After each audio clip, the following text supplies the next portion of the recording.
You're listening to an Airwave Media Podcast.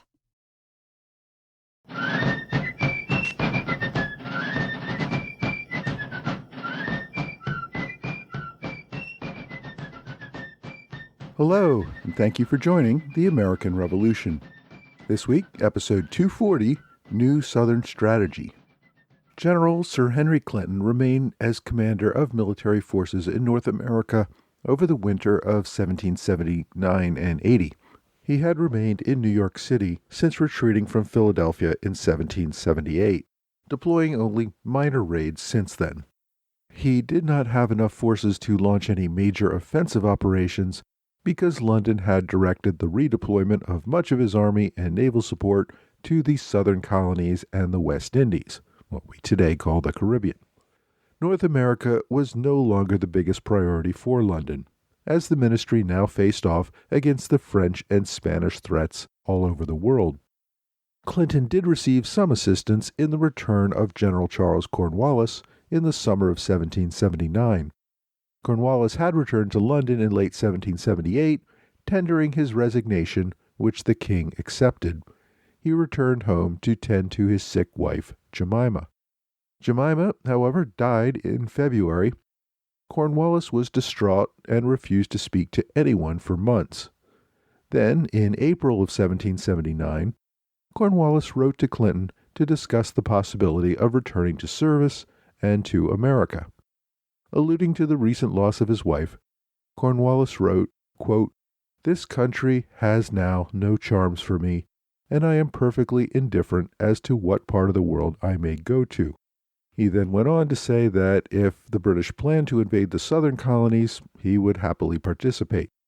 So, Cornwallis arrived back in New York in July of 1779. Now, despite this, Clinton remained frustrated that he lacked the manpower to engage in any important campaigns, while London still urged him to embark on just such campaigns.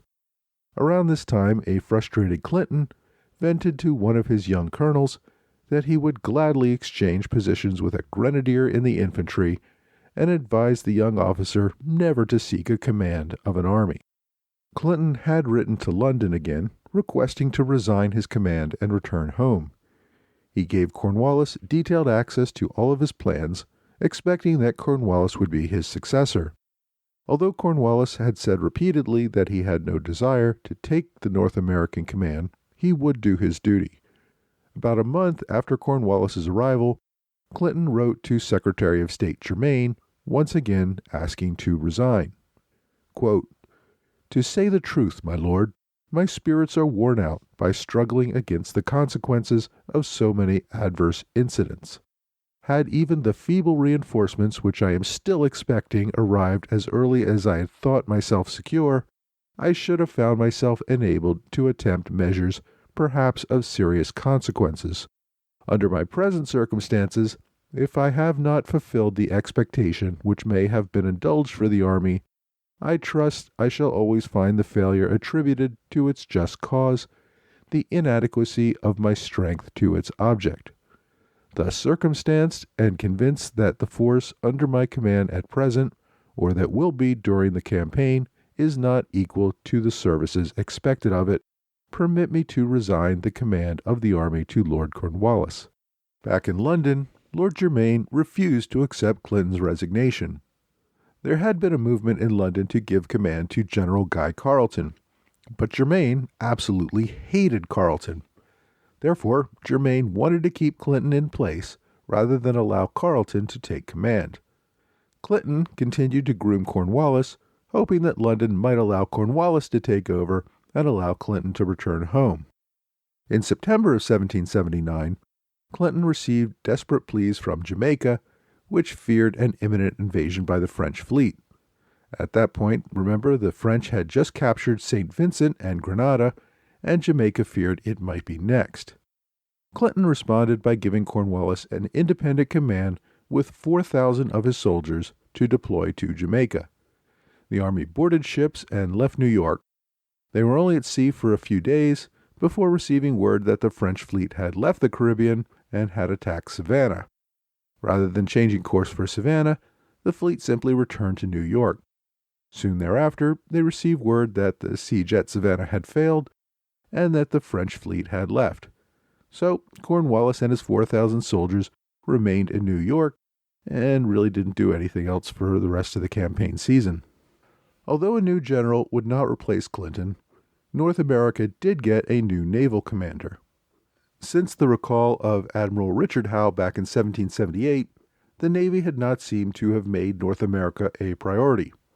Howe was supposed to hand off command to Admiral John Byron, but Byron simply sailed off for the West Indies, where he focused on contending with the French Navy. Admiral James Gambier assumed command in North America, but was generally considered incompetent and corrupt. When London recalled Gambier, Commodore George Collier assumed command of the North American fleet. Collier had done a pretty impressive job conducting the Chesapeake raids, supporting the Army on the Stony Point actions, and the raids along the Connecticut coast. Collier also led the relief fleet to Penobscot, which we covered a few weeks ago. When Collier returned to New York after his success at Penobscot, he found that Admiral Marriott Arbuthnot had arrived with orders to assume command. As I said, Collier had performed pretty impressively, but he was still rather young, only 41 years old, and not yet an admiral. London believed a more experienced leader was needed in North America. So Collier returned to Britain for reassignment to another theater, and Admiral Arbuthnot assumed command. The 69-year-old Arbuthnot had a long and slow-moving naval career.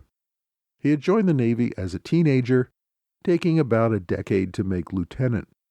He distinguished himself in the War of Austrian Succession and captained his first ship, a captured prize ship, after nearly 20 years of service.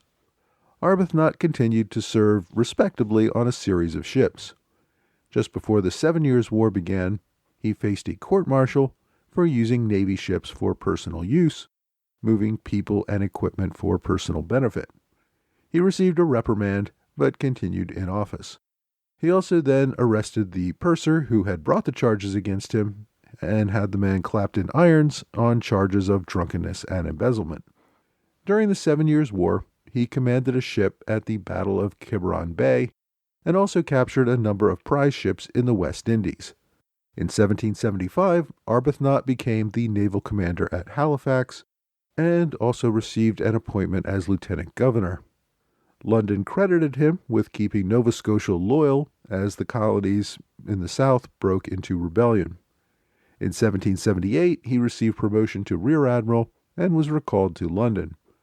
While in London, he sat on the court-martial of Admiral Keppel following the Battle of Ushant. Shortly after that, he received another promotion to vice admiral and received orders to take command of the North American station. Arbuthnot was delayed in coming to America because of the threats of the French fleet on Britain. After finally leaving for America in May 1779, Arbuthnot received word at sea that the French were attempting to assault the island of Jersey. The admiral took his fleet to Jersey to protect that island. After ensuring the threat was gone, only then did he continue to New York. The result was that Collier had remained in command all summer and that Arbuthnot did not arrive until the fall. The British relief fleet did bring some reinforcements. Clinton received about 3,800 soldiers to add to his garrison. However, they did little to improve the British position in New York. Clinton had to send 2,000 soldiers to Quebec in order to secure that region. The fear caused by France's entry into the war was that the Quebecois might not remain loyal to the British government absent a show of military might.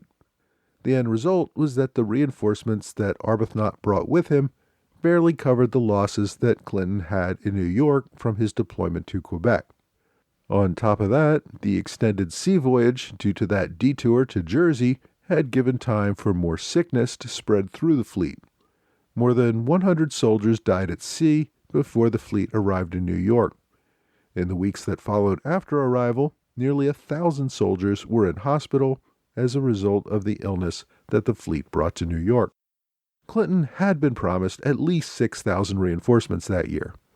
So even a substantial 3,800, which was more than he ever received at any other time, was a disappointment to him. Officials back in Britain, however, were still fearful of an invasion by France and Spain against the home island. Sending too many soldiers too far off America only weakened defenses at home.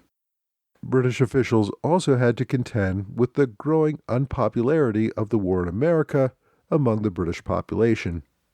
Many of those who enlisted in light of the possible French-Spanish invasion did so with the understanding that their service would remain in Britain.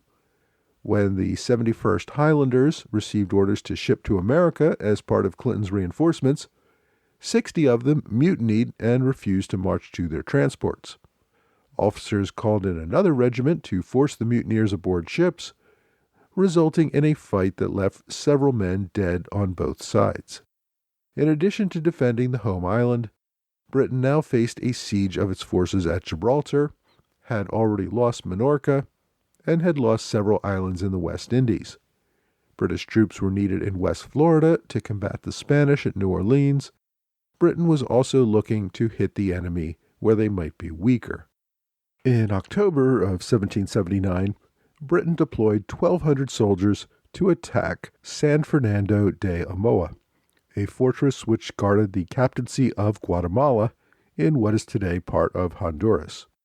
Britain already had a small island colony called St. George's Cay just off the coast of what is today Belize. Spain had attacked and destroyed St. George's Cay shortly after Spain declared war against Britain. Afterward, Spanish forces hunkered down at their fortress at Omoa, waiting for the British reaction. Britain initially deployed only a few hundred regulars to force the Spanish out of St. George's, but after finding the forces entrenched at Omoa, they had to send a larger force of about 1,200 men aboard 12 ships to attack the enemy. General William Dalrymple commanded the British assault. The British landed several artillery batteries on shore, backed up by ships' cannons. Then, on October 20th, sent an assault team to sneak into the fort and open the main gates and allow the British forces to assault the surprised enemy. With that, Britain took the fort at Omoa. Of course, that did not end things. Matías de Galvez, who was Captain General of Guatemala, organized a counterattack. Galvez was the father of Bernardo de Galvez, who was in command of New Orleans at the time. The elder Galvez organized Spanish troops to retake Ochoa. Galvez could not muster enough men to take the fort back by force, so he tried a bit of guile. In the hills around the fort, Galvez had his men maintain large numbers of campfires at night, hoping the enemy would think their numbers were much greater than they actually were. On November 29th, his men assaulted the fort. The British didn't just give up, they were able to fend off the attack. However, the British garrison was also being decimated by tropical diseases. After fending off the attack, the British made the decision to withdraw and retreated to their ships. In the end, the battle was of little consequence, other than the fact that the British captured 2 Spanish treasure ships carrying about $3 million worth of silver. But the incident highlights that Britain had to worry about outposts all over the empire, and also hitting France and Spain wherever it could, in order to keep the enemy deploying its forces in far-off colonies as well. For men like Washington and Clinton, New York was the center of the universe and the focus of their attention. For officials in London, New York was just another British outpost. It needed attention like all the other outposts, but could not be the sole focus or even take a disproportionate amount of resources.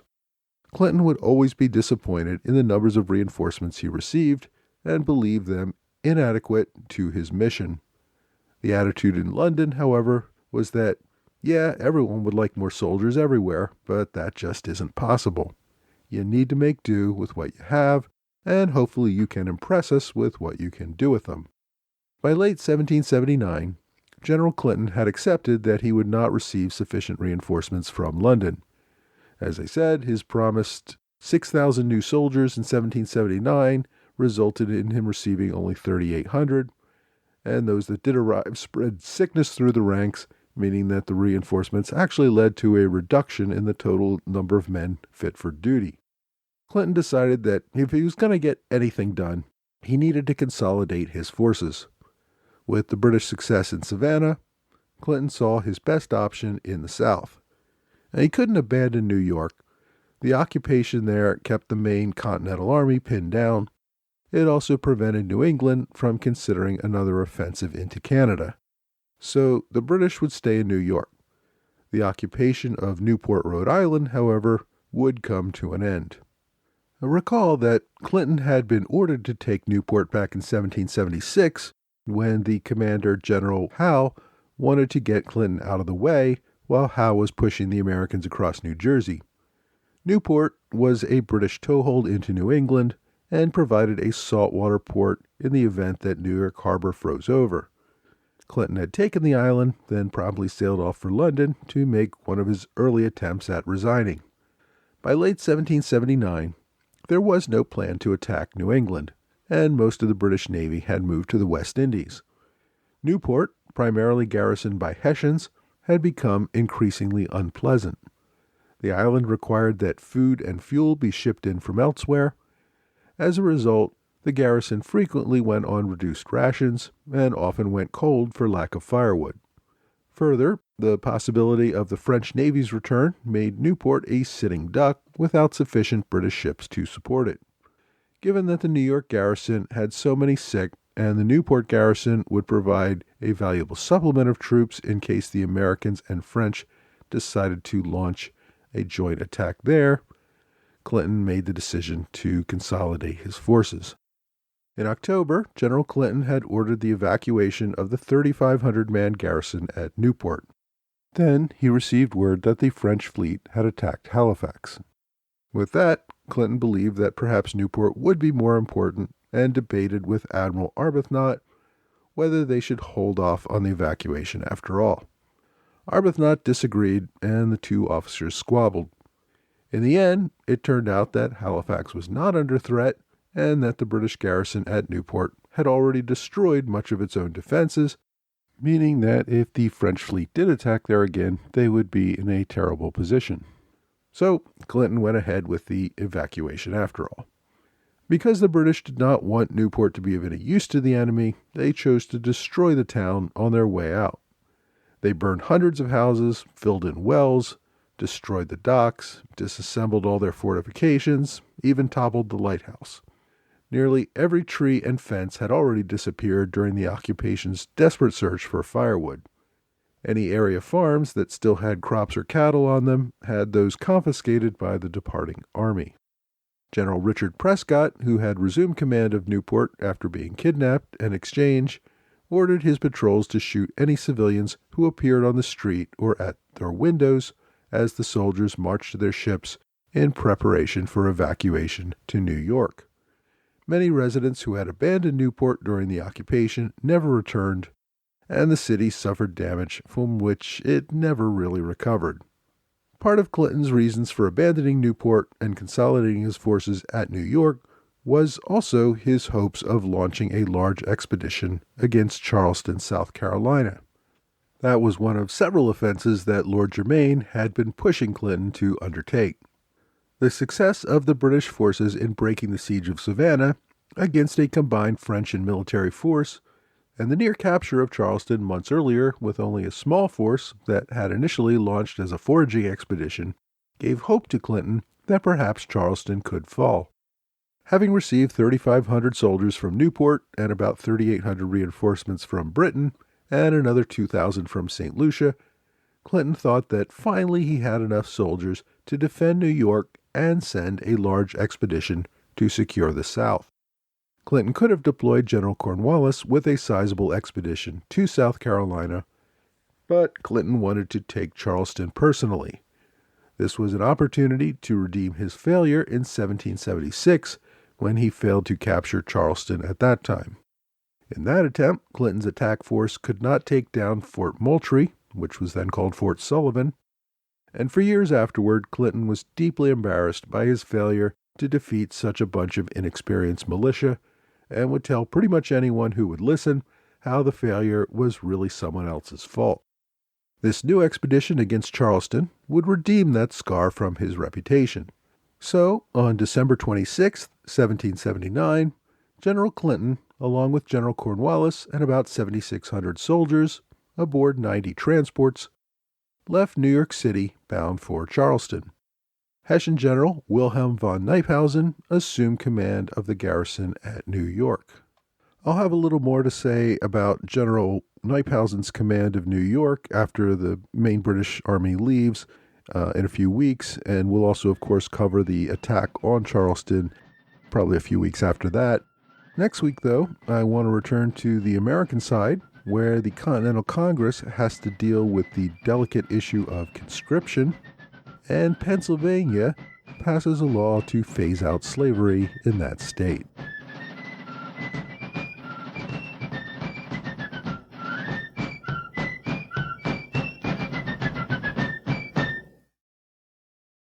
Hey, thanks for joining the American Revolution Podcast After Show. My thanks to Patreon supporters in the Alexander Hamilton Club, Trey Nance, George Davis, and Mike Hager. Thanks also to Paul Kallenberger, who joined the Privy Council level in February. Paul has made a number of one-time PayPal donations in the past, but is now on board with Patreon. Also joining as standard bearers in February were Chris Carfagna and S.P. O'Brien. As with all my Patreon supporters at the $10 or higher level, they will receive a new magnet each month with a Revolutionary War era flag. As those of you who received the magnets already know, I send the magnet stuck to a sheet of paper that gives some background on the flag that you receive.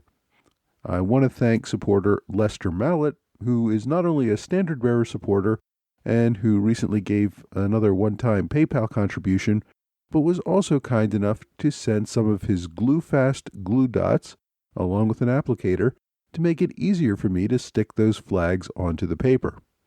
I also want to give thanks to Richard Shue for a one-time PayPal contribution.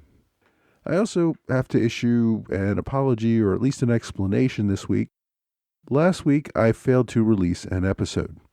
I've been releasing weekly every single week since I started this podcast nearly 5 years ago, until last week. I've been struggling to keep up with those weekly episodes and issued a challenge a few months ago that if I could get 300 Patreon supporters, I would quit my day job and devote myself full-time to this podcast. Unfortunately, we haven't been able to reach that goal, and my day job required that I be away from home for over a week last week, including working over the entire weekend. So it left me no time to complete a new episode, and unfortunately I had to miss. I should also mention I'm starting a new day job this coming week, which will probably be pretty demanding of my time as well. So I wish I could say missing last week's episode was a one-off, and that I don't see it happening again, but with my schedule, I really can't make that promise. I guess I think it's better to skip a week occasionally rather than trying to produce an episode that has not had sufficient time and effort put into it. I hope you all understand. Also, if my voice sounds a bit off this week, I've caught a bug while traveling last week and am still getting over it. If my voice sounds a bit scratchy, that's why. I am still planning to go to the American Revolution Conference in Williamsburg on the weekend of March 18th. Hopefully some of you can make it there.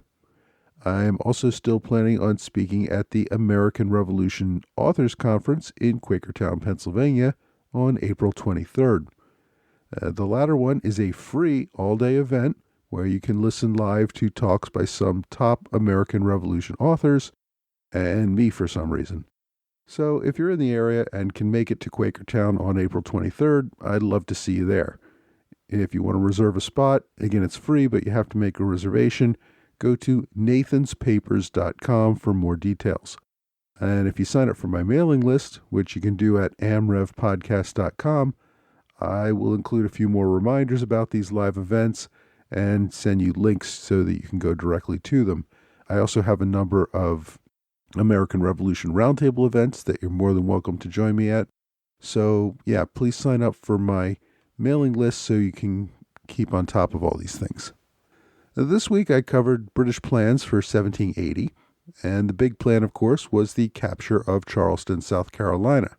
For General Clinton, who was extremely frustrated by the lack of support that he was getting in London in terms of manpower and the expectations that were being placed upon him, Charleston became a focal point of his plans. And I really think a big part of that was the fact that he wanted to make up for the fact that he had failed to capture it in 1776. By the time Clinton was making these plans, the British, of course, had already taken and held Savannah for a year and had almost taken Charleston a few months earlier without even having much of an invasion force. As I said, London had also pretty much given up on New England and the Middle Colonies by 1780, but they did hope to solidify control of the Southern colonies, which would in turn reinforce their control of important island colonies in the West Indies. At this point in the war, the question for the British leadership was really how much of the South they could salvage. They had no plans to renew the war in the North, at least until France and Spain had ended their war with Britain. I will, of course, cover the Charleston campaign in a future episode. Of course, many of you know that General Charles Cornwallis led the Southern campaign after Charleston, and so my book recommendation this week is one about Cornwallis. It's called Cornwallis and the War for Independence by Franklin and Mary Wickwire. It's a well-written book that looks at Cornwallis during the Revolutionary War years. I particularly like this book rather than some other Cornwallis biographies because it really does focus on the Revolutionary War years. Cornwallis, of course, went on to have another major career as Viceroy of India. So if you want to learn more about Cornwallis's entire life, there may be some better biographies for you. But if you want to focus on his Revolutionary War years, the Wickwire book is a good one. And Wickwire also wrote a second book about Cornwallis's years in India, if you want to read a book that focuses on that. Wickwire's book about Cornwallis is over 50 years old. It was first published in 1971, so it's pretty hard to find these days. If you can get a copy, maybe you have a good library, or maybe you happen to see it somewhere, it's a pretty good read. There's also an e-copy available on archive.org if you want to take a look at it there. My online recommendation is a short biography about Admiral Marryat Arbuthnot. This is really just a brief summary of his life, but the reason I made it this week's recommendation is that it comes from a website that I also want to recommend more generally called morethanNelson.com.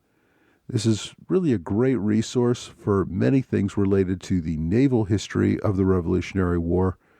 Of course, the site covers some other areas of British naval history as well. So if you're interested in naval history, you might want to check out morethanNelson.com. My question this week comes from Matthew Domer, who asks, in the modern age, we teach soldiers that we will risk anything to recover wounded, leave no man behind, and have even committed substantial resources to the recovery of the dead. Contrast this with the routine leaving of wounded, even low-rank company officers on the field during the Revolutionary War era. Well, Matthew, you're absolutely correct that our modern military has an ethic of leaving no man behind.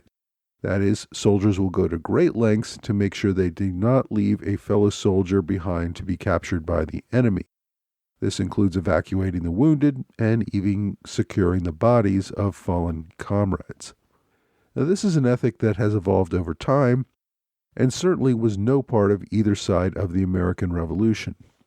The dead and wounded were routinely left behind in the 18th century battlefields, and units did not put much effort into locating anyone who was missing. I haven't come across any real studies on this, but I suspect this was even worse among British and Hessians than it was among Americans. You have to remember that many British and Hessian enlisted soldiers were there against their will. Desertion rates were obscenely high when compared to modern armies. American soldiers were probably a bit better about looking out after their own, only because many units had men who were related to one another, who grew up together in the same small towns and probably had closer bonds. But the exigencies of the 18th century battlefield also meant that recovery of wounded was much riskier and more difficult than it might be today. There were no helicopters to swoop in to the rescue. Even horse-drawn carts might not be available to remove the wounded from the battlefield. Trying to carry a wounded comrade on your back would be difficult for soldiers even in the best of health. Malnourished and exhausted soldiers had even less hope of such a feat. Any attempts to do so might result in them being captured themselves. The result was that an ethic of leaving behind the wounded was the norm. One had to consider the good of the unit as a whole in such cases. There might have been some hope that the enemy would tend to the wounded, but even in cases where there was not much hope of that, armies really did not hesitate to leave men behind. This is not to say that soldiers at this time were more heartless than they are today. They simply didn't have the means to engage in effective rescues.